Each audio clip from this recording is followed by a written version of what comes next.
And for the thrilling conclusion to the Quad A ranked FE4 playthrough, we bring you the Endgame chapter. So, first we have Arena. Unlike typically, this time I squeeze all of the important bits into just one 15.5-minute YouTube episode. Mostly because if people didn't either need the experience or the money, I just didn't run them through the arena. Saves you time, saves me time, everybody wins. Well, except for people who are like, but would person X theoretically have been able to clear it? You know, the answer to that is yes. I just didn't want to waste the time making them do so. Alright. But there's not going to be a whole lot really interesting here. It's your standard pass around the elite ring, have people tear things apart. This endgame arena is in some ways special, though, in that it features a cast of all-stars. Each participant, you may have noticed, is one of the final bosses of one of the earlier arenas in the game. Well, except for this final participant, Zeus, who's just a badass there to rape your shit. But I'll mention which chapter who came from. Dolus here was Chapter 1 boss, who gave no end of trouble to us. Kamos was the replacement for Hoylin in Chapter 2. Xenon here was that bastard in Chapter 8. Torton was Chapter 3. Okay, I guess we ran out of people. I should have tried to have done that when Shannon was going through, because he had to fight everybody. But alas, I was busy rambling about other things that were not important.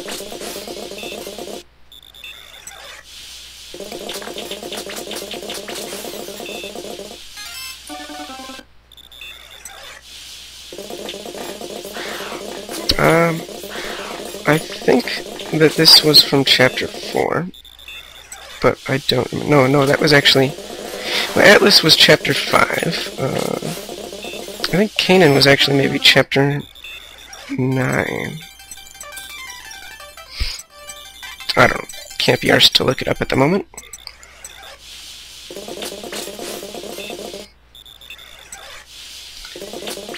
But we're just... Like always, people are destroying. And again, based on some slight miscalculations on preparing for this, I fed a few people a few too many children, so they don't have to go as far through as they would otherwise have had to. But hey, that's okay. And the less time I had to arena here, the happier I was.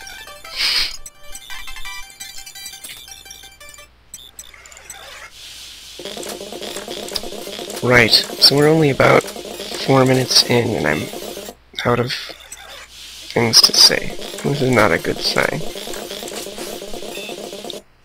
Well,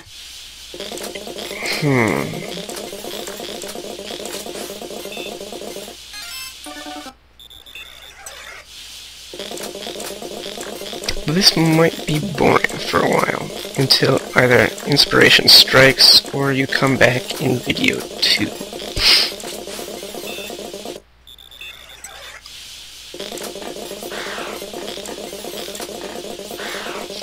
I guess I should apologize if my voice is a little off today. Getting a bit of a spring cold. Nasal passages are not quite up to par.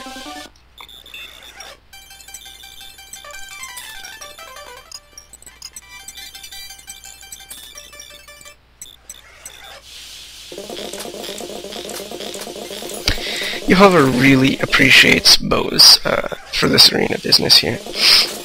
Now maybe I was just inept on my first playthrough when I was using Johann. Which I don't deny. Actually, that's not even a maybe. I totally was inept. And after a certain point, he never managed to get it past, like, some of the very early stages of the arena. Whereas Jehovah here has been performing consistently impressively, particularly since I pushed him to promotion, and I attribute most of that to the bow. I would be kind of curious whether or not, now that I know more about how FE4 works, if I would be able to push Johann through as well. It would certainly be more difficult, I would assume. I would have to juggle around his appearance and use some others to manipulate some random numbers, I'm pretty sure. But usually that will be a moot point because he's just in the path of shortest approach for Leaf to get to the seas in Chapter 6 and will almost always be suicided in an efficient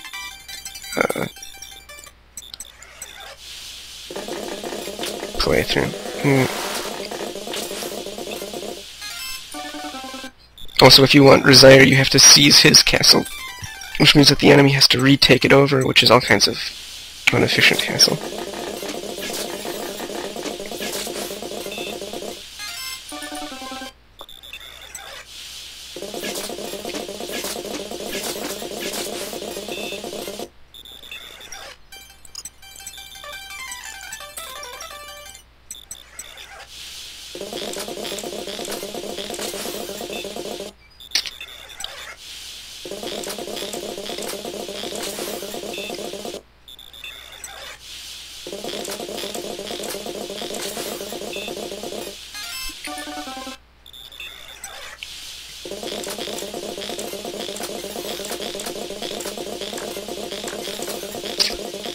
Things to say.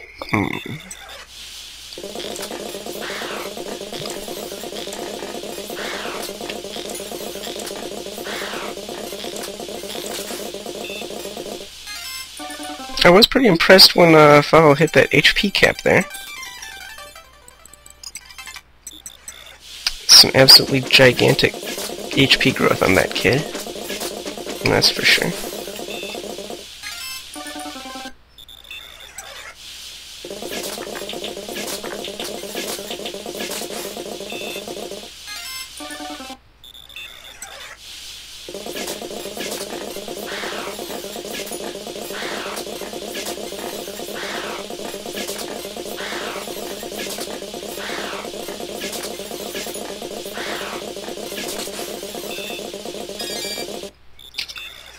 And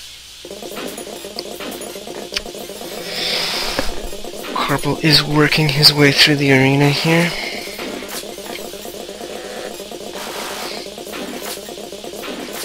For a scrub, he actually manages to do alright for himself. Not great.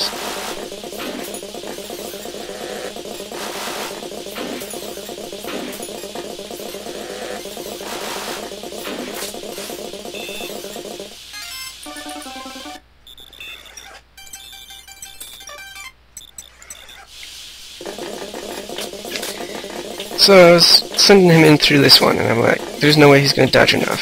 And then all of a sudden, he stopped being hit. And then I realized that I forgot that he inherited prayer from his mother, just like his sister did. And it's like, you know I've been abusing prayer on Lean because in the beginning she needed it. But at some point, I completely forgot that Corporal had it. And this is like the only time it will ever pay off. Actually, it probably paid off a little bit in Chapter 10, where I didn't notice it either.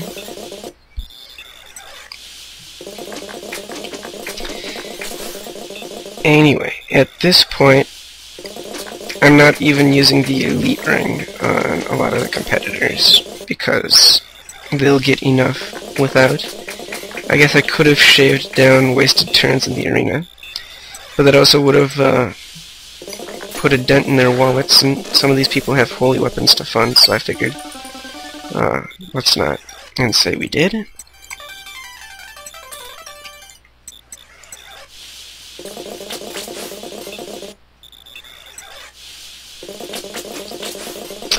And I probably actually screwed up by sending Patty in through now. More on that later, but it ultimately doesn't really matter. It's just, it decreases the amount of money she'll be able to pass around by a fairly trivial amount. Maybe like 4,000 or 6,000 gold overall.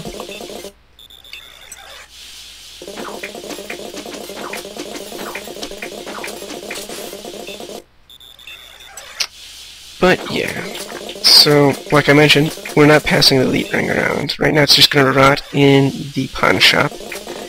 And it will continue to do so until Julia can pick it up. I gave it away, didn't I? I should have left that a secret until, you know, I got that far. But hey, whatever. Alright. So I went ahead, I saved there so that I could mess around with item distributions without having to worry too much about if I screw something up.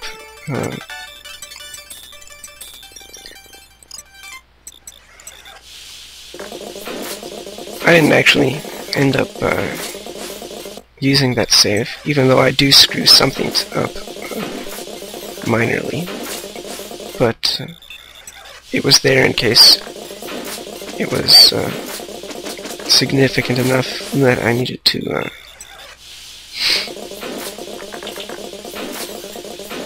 because it's never fun going through like 1 hour's worth of arenas that you've just gone through because you cock up something really simple.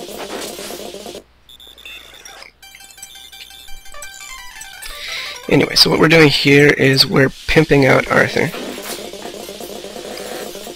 who has been performing ridiculously, even at much less than his full potential.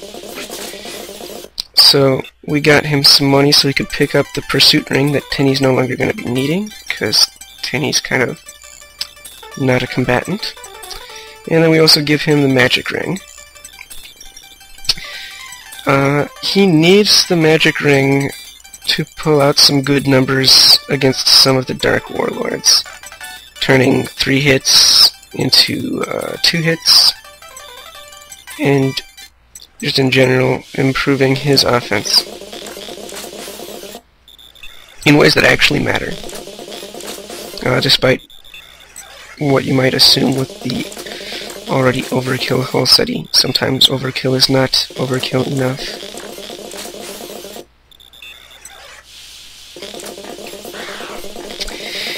And likewise, Leaf was already capped, but he's going through so he can get some extra money to fund his very expensive rescue staff habit.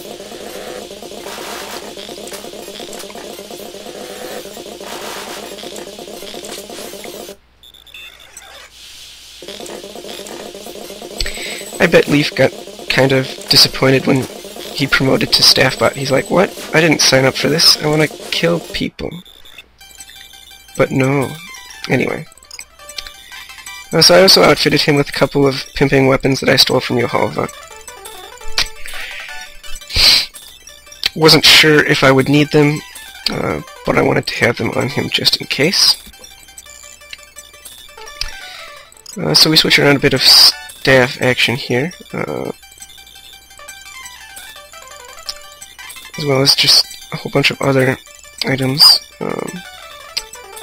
Warp staff on Fee here is crucial to how I plan on doing some very important things in the first couple of turns, and so I can thank Claude Daddy for that. And you'll see shortly just exactly what I mean. And then the rest of this is just... I wasn't entirely sure what I was doing, so I tried to pimp out the people I expected to actually be using.